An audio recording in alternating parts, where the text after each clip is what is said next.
Have you ever wondered why some foods that look harmless on the surface might actually be silently tearing down your health, or why millions of people are told to eat certain healthy foods, yet they still end up sick, frustrated, and confused about what really went wrong? And most importantly, what if the advice you've been following for years has been steering you in the wrong direction all along? Hello, health champions. I am Dr.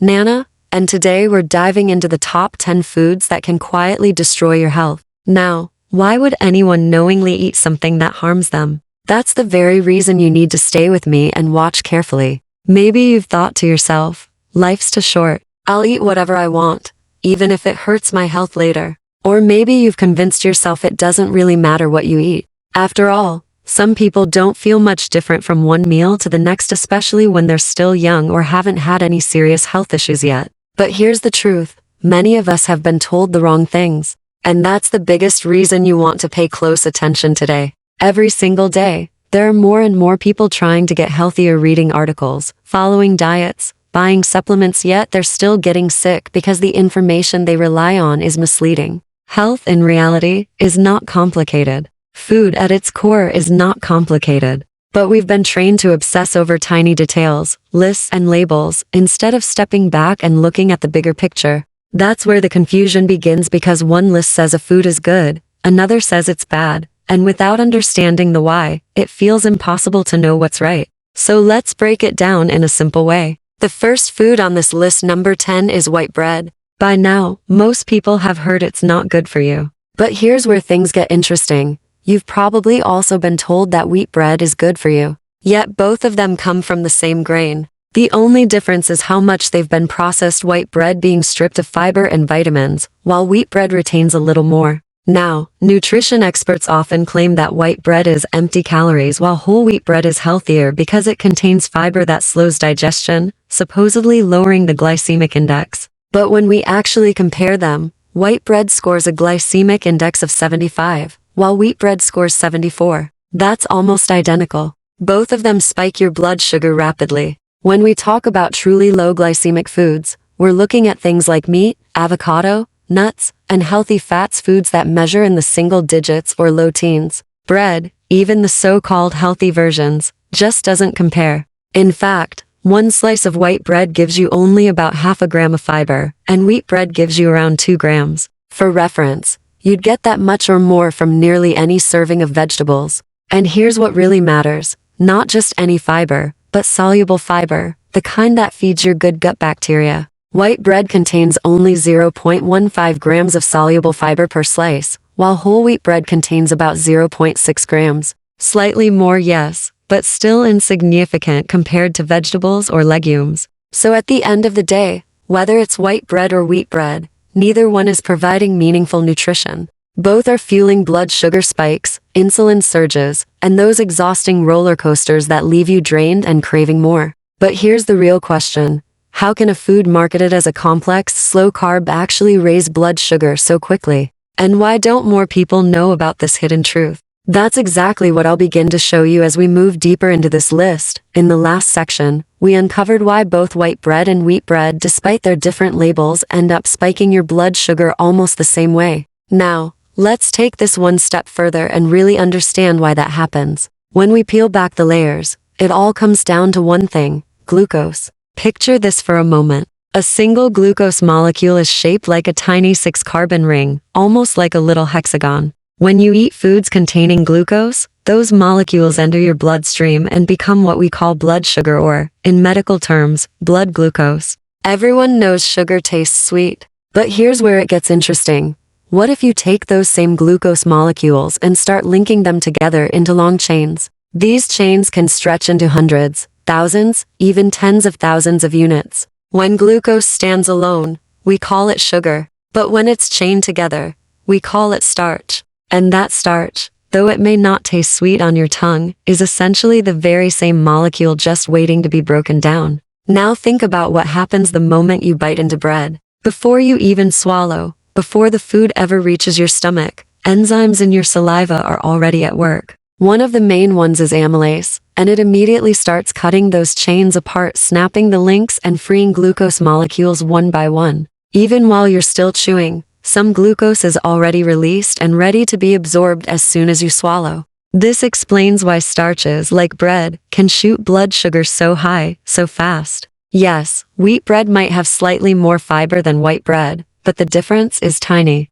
Both forms are broken down so rapidly that your body hardly notices a distinction. The fiber is not enough to slow the surge in any meaningful way. That's why, the next time you hear "avoid white bread," you should put the word white in parentheses and focus on the real culprit, bread itself. Here's a powerful comparison to put this in perspective. Imagine a person with diabetes who depends on insulin. If they take too much insulin, or if they go too long without eating, their blood sugar can drop dangerously low, so low that they may become dizzy, confused, or even unconscious. In those cases, what do medical guidelines suggest? You need to raise their blood sugar immediately. And what's commonly given? Something very sweet, like a candy bar, a glass of orange juice, or even a soda. Orange juice, for example, tastes extremely sweet. Yet, its glycemic index is around 48. That number is still considered high, but it doesn't even come close to the lightning-fast spike that starch causes. Why? Because starch doesn't need to taste sweet to act like sugar. Those long chains of glucose are clipped apart within minutes and flood into the bloodstream almost instantly. And here's another twist: wheat, the base grain for most bread, carries its own set of problems beyond just spiking blood sugar. Wheat is one of the most allergenic foods we consume today. Many people have some degree of sensitivity to it, whether they realize it or not. For some, the reaction may be obvious: bloating, stomach discomfort, or rashes. For others, it's subtle: fatigue, brain fog, or joint aches that don't seem connected to food at all. But make no mistake, when your body reacts to wheat, it sparks inflammation. That inflammation can ripple through the digestive system and even affect other areas of health over time. Now that you understand this principle, let's look beyond bread. Because bread isn't the only starch playing this game. There are a few dishonorable mentions we need to add to the list: foods like rice, quick oats, and in fact, most grains in general. Why? Because nearly all of them are mostly starch, and they act in very similar ways inside your body. Does this mean you should avoid grains completely? Not necessarily. But it does mean that if you do eat grains, you need to be much more selective. Here's where history gives us some guidance. Instead of the modern, heavily processed grains that dominate grocery store shelves, we should focus on ancient grains varieties that humans have eaten for tens of thousands of years, long before modern agriculture started tinkering with them. The earliest known grains included emmer, einkorn, and spelt. These are forms of wheat, yes, but they are much closer to their original state, less manipulated, less hybridized, and therefore less problematic. Other traditional grains like rye and oats also fall into this category. When consumed in their whole form, they behave differently in the body. Here's the key: it's not just the type of grain, but the form in which you eat it. Whole kernels are vastly different from what we call quick or instant versions. Take oats as an example.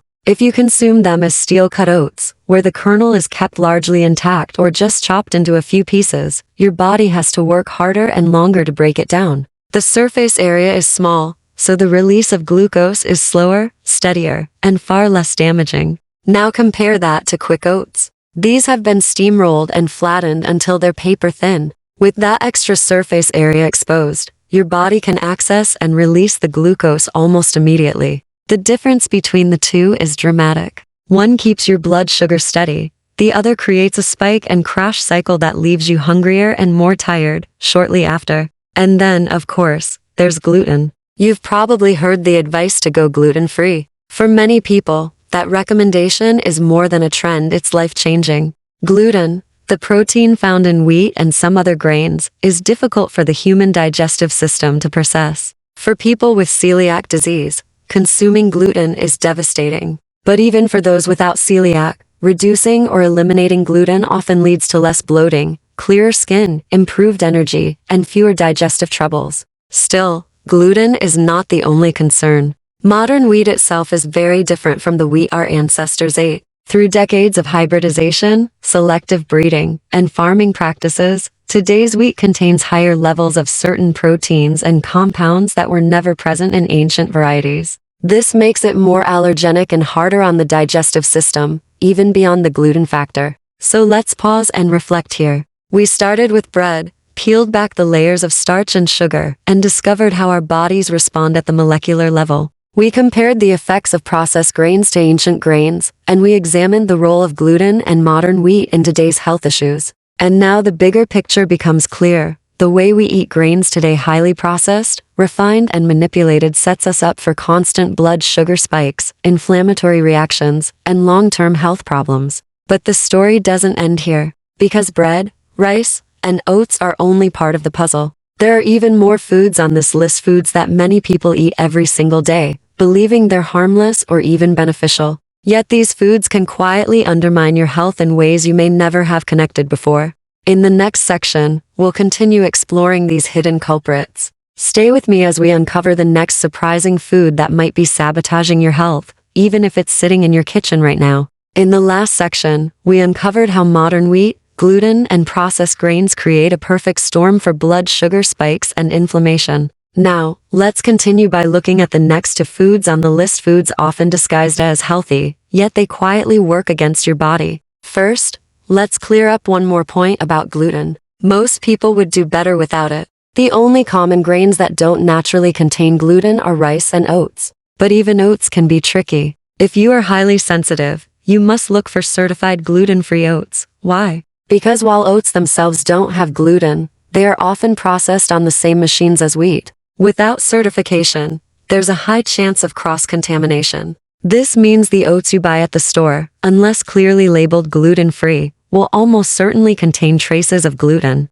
With that in mind, let's move forward. Food number 9 on the list is fruit juice, and food number 8 is sugary cereal. I'm grouping them together because they so often appear side by side as part of what's advertised as a healthy breakfast. How many millions of times have you heard that phrase in a commercial? Think of the image: a cheerful family gathered around the table, a bright glass of orange juice, a colorful box of cereal, maybe some toast with jam, a small glass of milk, and a steaming cup of coffee with cream and sugar. It's the classic American breakfast served in homes, restaurants, and especially in those hotel buffets where rows of juice pitchers and cereal dispensers line the counter. Now ask yourself, how many people choose that breakfast over sausage, bacon, or eggs? You might be surprised. The biggest reason is that people have been taught for decades that this is the low-fat, heart-healthy way to start the day. But here's the truth: fat isn't the real issue. What matters most is twofold: how processed the food is, and how severely it spikes your blood sugar.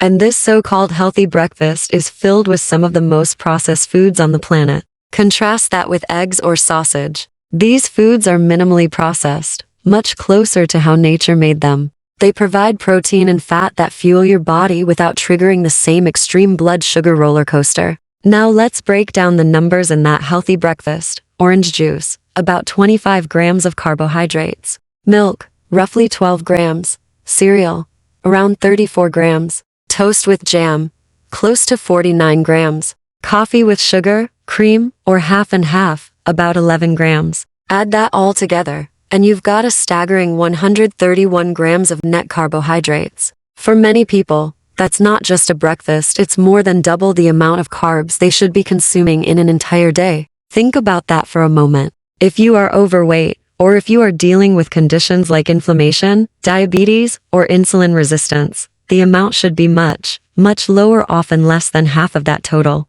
Eating this kind of breakfast sets you up for cravings, fatigue, and health problems before your day has even begun. But here's where it gets even worse. It's not just about the quantity of carbohydrates, it's about the type. Glucose is one kind of sugar, a simple 6-carbon ring. But when we talk about sugar in everyday language, we're usually talking about something more complex: table sugar, added sugar, or the sugar naturally found in fruit juice. That sugar is made of two parts: glucose and fructose. White table sugar is a perfect example. Half of it is glucose, half is fructose. The glucose portion raises your blood sugar quickly, which is harmful enough. But the fructose portion is where the real damage lies. Why? Because unlike glucose, which can be used by nearly every cell in your body, fructose can only be processed by the liver. This makes fructose behave very much like alcohol. In small amounts, your liver can handle it, but in large amounts, it becomes toxic. Consuming too much fructose overwhelms the liver and leads to the buildup of fat inside it, a condition known as fatty liver. And once the liver becomes burdened, a cascade of health problems follows. This explains why some cultures could eat starch for centuries like rice or bread without widespread chronic disease. They were physically active, and the starch, though not ideal, was managed by their bodies. But when modern life introduced large amounts of added sugar, especially the fructose portion, that's when diabetes, fatty liver disease, and other metabolic illnesses skyrocketed. Now let's circle back to that healthy breakfast. Orange juice is often marketed as natural and wholesome, but nearly all of its carbohydrates come from sugar. And while it may not be added sugar, the truth is sobering. The naturally occurring sugar in orange juice is chemically identical to table sugar. Both contain glucose and fructose in roughly a 50-50 split. To your body, there is no difference. Skim milk, often praised as a low-fat choice, contributes about 12 grams of sugar as well. Combine that with the refined grains in cereal and toast, plus the extra sugar in coffee or creamers, and you're essentially flooding your system with sugar first thing in the morning. And here's the ironic twist. Many people genuinely believe they are making the healthy choice. They're following decades of messaging drilled into them by commercials, food packaging, and health campaigns. Yet that breakfast is not nourishing, it's fueling a vicious cycle of blood sugar spikes, insulin surges, crashes, and cravings. So when we think of fruit juice and sugary cereal as part of a balanced breakfast, the picture becomes clear. It's not balance at all. It's a setup for metabolic chaos. And this is why fruit juice takes the number 9 spot, and sugary cereal sits right alongside it at number 8. Two foods that millions of Americans still pour into their mornings, thinking they're doing something good for their health when in reality, they're heading down the opposite path. But we're not finished yet, because as we move deeper into this list, the next foods may surprise you even more. They're everyday items you might never have questioned, yet they can quietly erode your health if you're not careful. In the last section, we exposed how that so-called healthy breakfast isn't really healthy at all, packed with sugars that quietly overload the liver and fuel disease. Now let's take a closer look at just how damaging this breakfast can be, and then move on to the next food on our list. When we tally it up, the sugar content is staggering. Depending on the type of cereal, whether it's a brightly colored kids version or a so-called adult cereal, you're looking at around 18 grams of sugar from that bowl alone. Add to that the toast and jam. Most people assume the sugar is only in the jam, but believe it or not, a couple of slices of bread can hide 6 to 8 grams of added sugar by themselves. Manufacturers often sneak sugar directly into the bread dough. Then we stir in 2 teaspoons of sugar into the morning coffee, and suddenly, this single breakfast contains roughly 83 grams of sugar. That's the equivalent of pouring nearly 20 teaspoons of sugar into your system before lunchtime. Now, not all of that sugar is the same. The only exception in this meal is the sugar in skim milk, which comes in the form of lactose. Lactose is different. It doesn't act nearly as harshly as the combination of glucose and fructose. But when you strip out the lactose and do the math, the portion of fructose, the half that behaves almost like alcohol, is still about 39 grams. This is the critical point. Fructose is the number 1 driver of fatty liver disease today. Decades ago, fatty liver was something seen almost exclusively in alcoholics. But now, doctors see it everywhere, even in people who rarely drink. It has a new name: non-alcoholic fatty liver disease. And at the center of it is fructose, flooding our diets from juices, cereals, sodas, and packaged foods. The tragedy is that children are developing conditions we once thought only affected adults. We now see type 2 diabetes, once called adult-onset diabetes, showing up in preteens and teenagers. This is a direct consequence of the sugar-heavy diets being normalized, often under the illusion of being healthy. It breaks my heart when I see families gathered in hotel dining rooms, filling plates with sweet cereals, pouring glasses of orange juice, and loading up toast with jam. The children eat this stuff so regularly that they can't imagine choosing something like ham or eggs. Their palates have been trained, and their brains conditioned, to crave the sweet foods that keep them hooked. And this brings us to food number 7 on our list: fast food. At first glance, many people think fast food can't be that bad. After all, restaurants often display nutrition sheets showing the breakdown of calories, fats, proteins, and carbohydrates. On paper, the numbers may not look catastrophic. The calorie count might even line up with government recommendations. Because of this, fast food chains often market their meals as reasonable, even suggesting they're no worse than a typical home-cooked meal. But let's look beneath the surface. The real difference lies in the quality of the food. When you eat real food whole, minimally processed, natural, it comes packed with nutrients, vitamins, minerals, and enzymes. Enzymes are vital. They're the natural catalysts that help us break down and utilize what we eat. Food contains vitamins and minerals because our bodies require them to turn food into energy, to repair tissues, and to support metabolism. Every bite of real food delivers the tools your body needs, not just to survive, but to rebuild, restore, and thrive. Fast food, on the other hand, is the opposite. By the time it lands on your tray,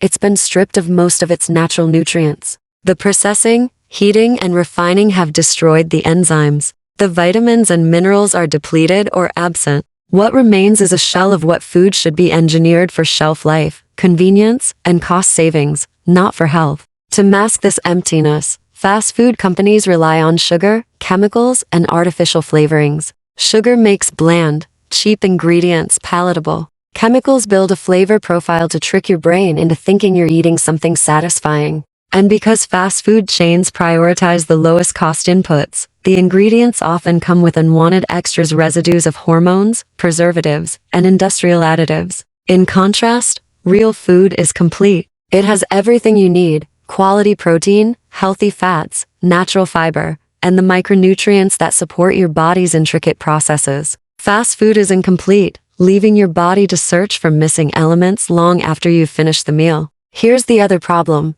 how your body absorbs these meals. Eat a plate of whole food, say, grilled chicken with vegetables and avocado, and your blood sugar hardly flinches. A healthy fasting blood sugar might start around 85. After a big, balanced whole food meal, it might rise only to 110. Steady, stable, predictable. Now picture a fast food meal. Because it's highly refined and processed, the starches are broken down and released at lightning speed. The sugar content is hidden in sauces, buns, fries, and drinks. The result? A sharp, immediate surge in blood sugar, followed by an inevitable crash. This roller coaster doesn't just drain your energy, it pushes your body toward insulin resistance, weight gain, and long-term health decline. So when we compare the two side by side, the difference couldn't be clearer. Real food nourishes. Fast food depletes. Real food sustains steady energy. Fast food sets you up for a cycle of highs and lows. And while the glossy posters in fast food restaurants may highlight balanced macros,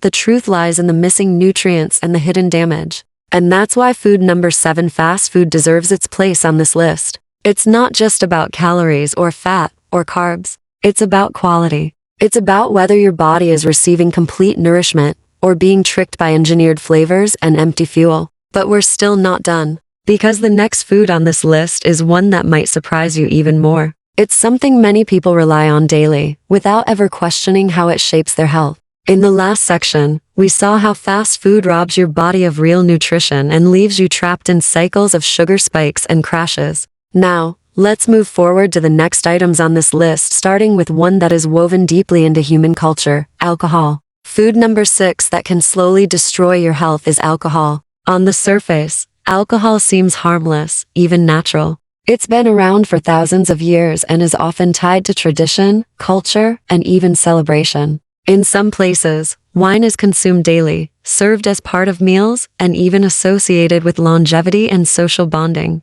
For many, a glass of wine or beer is simply a way to unwind. And let's be honest, alcohol does make people feel good. It eases stress, creates relaxation, and lifts moods. Feeling good is important because our bodies heal best when we're calm and content. When we're stressed and unhappy, healing slows down and our health suffers. But here's the problem. Alcohol's effect on the brain is what we call psychotropic. It changes how the mind works, how you feel, and how you think. For some, a single glass of wine is enough. But for others, the pleasure triggers a craving for more, and that's when alcohol becomes addictive. Addiction leads to excess, and excess alcohol is devastating. Instead of nourishing food, calories start coming mainly from alcohol. The liver, already tasked with breaking down toxins, becomes overloaded. Fat begins to build up inside it, creating fatty liver disease. Nutrient deficiencies develop because alcohol robs the body of vitamins and minerals. And over time, the brain and liver both suffer permanent damage. So while alcohol may appear harmless or even beneficial in moderation, the danger lies in its addictive pull and the way it damages the body when consumed in excess. Now let's move on to food number 5, artificial sweeteners. Eye doctor, Nana, cannot stress this enough. These substances are among the worst things you can put into your body. The most common ones include aspartame, sucralose, acesulfame potassium also called ACE-K, and in earlier decades, saccharin. These sweeteners are non-caloric, meaning your body cannot use them for energy. That's why they've become so popular. People believe calories are the enemy, and if they can consume sweetness without calories, they've outsmarted nature. But that belief is dangerously misleading. Artificial sweeteners are not natural. They are chemicals designed in labs, often with molecular structures similar to pesticides. For example, sucralose belongs to the family of chlorocarbons. The chlorine-carbon bond that makes up this molecule doesn't occur naturally in food. Instead, it's the same type of bond found in toxic pesticides like DDT compounds banned decades ago because of their cancer-causing effects. Even more alarming, recent research has shown that sucralose may actually break down DNA. This means consuming it could damage your very genetic material. That's not a risk anyone should take lightly. On the other hand, there are natural alternatives like stevia and monk fruit. These are plant extracts, and when used in moderation, they can be safe. But even here, caution is wise. Because these extracts are highly concentrated, consuming them in very large amounts can disrupt balance in the gut, possibly harming the delicate bacteria that keep digestion healthy. If you chewed a fresh stevia leaf, you'd be fine. But drowning every meal in artificial sweetness, even plant-based, may not be the best idea. So the takeaway here is simple. Avoid artificial sweeteners altogether. Use natural ones sparingly, as an occasional treat, not a daily crutch. Finally, we come to food number 4, deep-fried foods. For years, people have been told that fried foods are unhealthy, mainly because of the calories. But the real problem isn't just about calorie counts, it's about the type of fats being used and what happens to them during high-heat frying. Deep frying exposes oils to extreme heat, altering their structure. These oils, often cheap, processed vegetable oils, become oxidized and form harmful compounds that inflame the body. And because fried foods are usually coated in batter or starch, they deliver a double hit, damaged fats plus rapidly absorbed carbs. The result is a toxic combination that drives weight gain, insulin resistance, and long-term disease. Think of it this way. When you eat real, healthy fats from fish, olive oil, or nuts, those fats protect your body. They heal and strengthen. But the fats in fried foods, they do the opposite. They damage blood vessels, burden your liver, and spark inflammation throughout your body. So while fried chicken, French fries, or onion rings may taste satisfying in the moment, the hidden cost is enormous. And that's where we'll pause for now. We've journeyed from alcohol to artificial sweeteners to fried foods, 3 everyday items that continue to sneak into modern diets, all while slowly undermining health. But there are still more foods left on this list, and the next one may surprise you. It's something many people eat almost every day without thinking twice. In the last section, we exposed how fried foods harm the body not simply because of calories, but because of the damaged oils they're cooked in. Now, let's take a closer look at those oils, and then move on to the next 2 dangerous foods on our list. The real problem lies in the type of oil most commonly used. Fast food chains and restaurants often start with plant oils, soybean, canola, or corn oil. We've long been told that these oils, high in polyunsaturated fatty acids, are heart-healthy.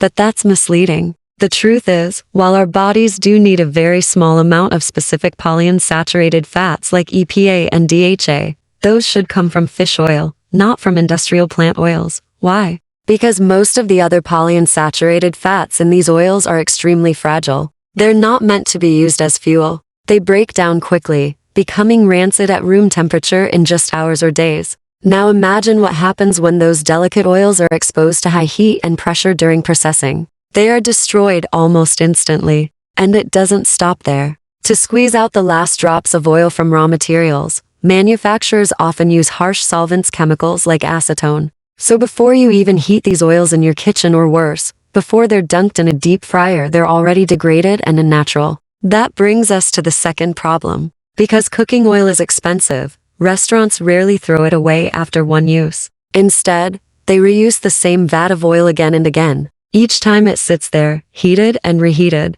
it becomes more oxidized, more rancid, and more toxic. By the time you're biting into those fries or fried chicken, the oil has turned into a dangerous cocktail that inflames your body with every bite. And now, Let's move to food number 3, margarine. For decades, margarine was sold as the healthy alternative to butter. Back in the 1950s and 60s, it was hailed as a breakthrough, something that would revolutionize health. People were told to eat margarine daily and avoid butter at all costs. But here's the bitter truth. Margarine was built on the very same damaged oils we just talked about. And to turn those liquid oils into a spreadable solid, manufacturers use a process called hydrogenation. They bombard the oil with hydrogen under intense heat and pressure. The result? Partially hydrogenated oils, better known as trans fats. Trans fats are now universally recognized as some of the most harmful substances we can eat. They've been strongly restricted, labeled, and in many countries, nearly banned. Yet there's still a loophole. Food companies are allowed to round the numbers down. If a product contains less than half a gram of trans fat per serving, the label can legally claim trans fat free. But here's the trick. They shrink the serving size. So while the label might say 0, a few servings could easily add up to 5 or even 10% trans fat. That's why it's so important to read labels carefully. Look for words like hydrogenated or partially hydrogenated. If you see them, stay away. Margarine, regardless of marketing, is built from cheap, degraded oils, transformed into something your body doesn't recognize as food. It doesn't nourish, it harms. Now let's move to food number 2, energy drinks. Walk into any store, and you'll see shelves lined with cans promising to fuel your day, boost your performance, and keep you alert. These drinks are hugely popular, especially among people under stress, students cramming for exams, or workers running on little sleep. They're sold as quick fixes for productivity. But what's really inside them? First and foremost, caffeine. Lots of it, sometimes even combined with other stimulants. Yes, caffeine can make you feel awake. In moderation, say, a cup or 2 of coffee, it's manageable. But the doses packed into energy drinks push your body far beyond what's healthy. And that's not all. Most of these drinks are loaded with sugar, or worse, artificial sweeteners, the same ones we already discussed as harmful.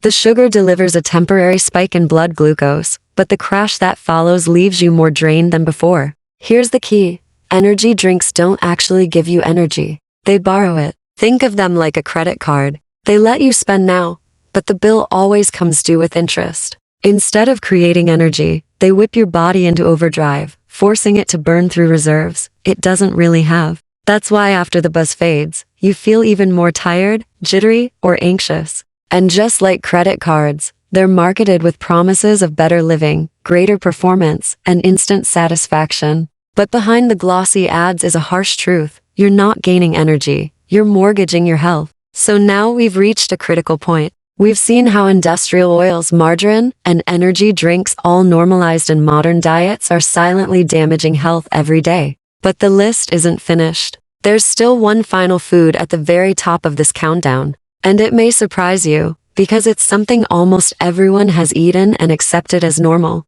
In the last section, we uncovered the truth about energy drinks, how they don't actually give you energy but instead borrow from your health, just like spending on a credit card. On the surface, both might seem helpful in a crisis, getting you through that tough moment. But just like credit card debt, you always have to pay it back, often with interest. With energy drinks, the interest comes in the form of side effects: elevated blood pressure, heart palpitations, arrhythmias, anxiety, sleepless nights, digestive problems, and eventually, adrenal fatigue, where your body's stress system simply burns out. So the question is clear.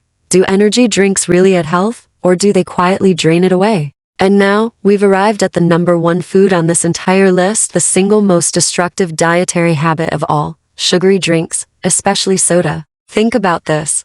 Sodas are everywhere. Vending machines, gas stations, restaurants, even office break rooms. For decades, they've been marketed as refreshing, fun, and harmless. But beneath the colorful cans and fizzy sweetness lies a chemical reality that has reshaped the health of entire nations. Like we've already discussed, sugary drinks are packed with glucose and fructose. And increasingly, manufacturers don't even use regular sugar. They rely on high fructose corn syrup. On paper, it may not sound that different, but in practice, it's even worse. Instead of glucose and fructose being bonded together like in table sugar, they float freely, making absorption faster, blood sugar spikes sharper, and the impact on your liver more devastating. Every sip sends your body on a blood sugar roller coaster, a quick surge of energy followed by a crash that leaves you wanting more. That's why soda is so addictive. 10 minutes after finishing one can, it's all too easy to reach for another, and another, and another. But the damage runs deeper than just cravings. Sugary drinks are the leading contributors to fatty liver disease, insulin resistance, and type 2 diabetes. They ignite inflammation, disrupt the delicate balance of gut bacteria, and set the stage for chronic disease. And here's why soda is worse than nearly any other sweet food. It's liquid sugar.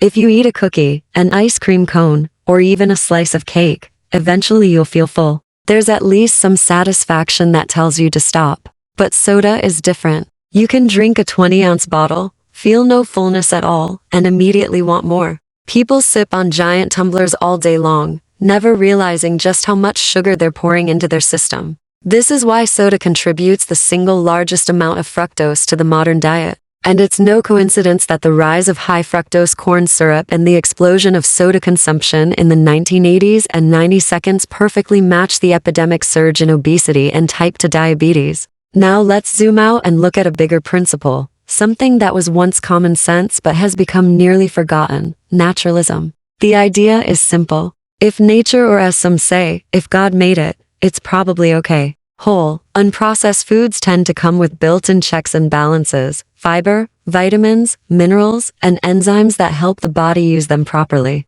Take steak, for example. In its natural form, it's nutrient-dense and balanced. Grind it into ground beef, and it's still close to whole, still nourishing. But process it further, dry it, soak it in chemicals, pump it with MSG and sugar, and suddenly, it's no longer the same. It's been altered to the point of becoming harmful. At the far end of the spectrum, we have completely synthetic substances.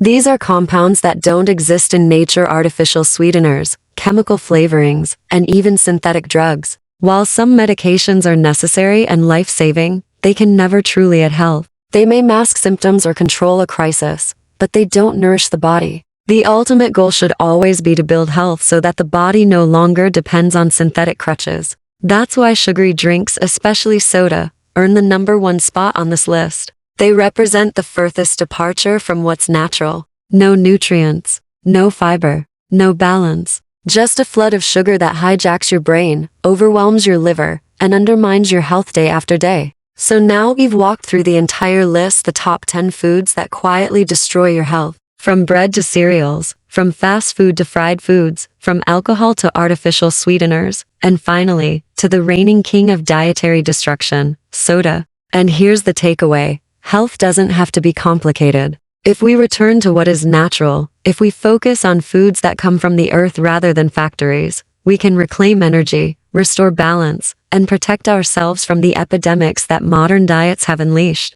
This is the simple truth I, Dr. Nana, want to leave you with. Your body is designed to heal, to thrive, and to carry you strongly through life. But it needs the right fuel. Feed it what is real, and it will reward you with strength and vitality. If you found this video eye-opening, imagine what will happen when you continue this journey with us. There's so much more to learn, and every video on this channel is designed to bring you closer to real health. So here's my invitation to you: like this video, share it with someone you care about, and subscribe to Senior Health Boost. Turn on the notifications, because you won't want to miss the next life-saving insight we share. Your health is your greatest wealth. Let's protect it together.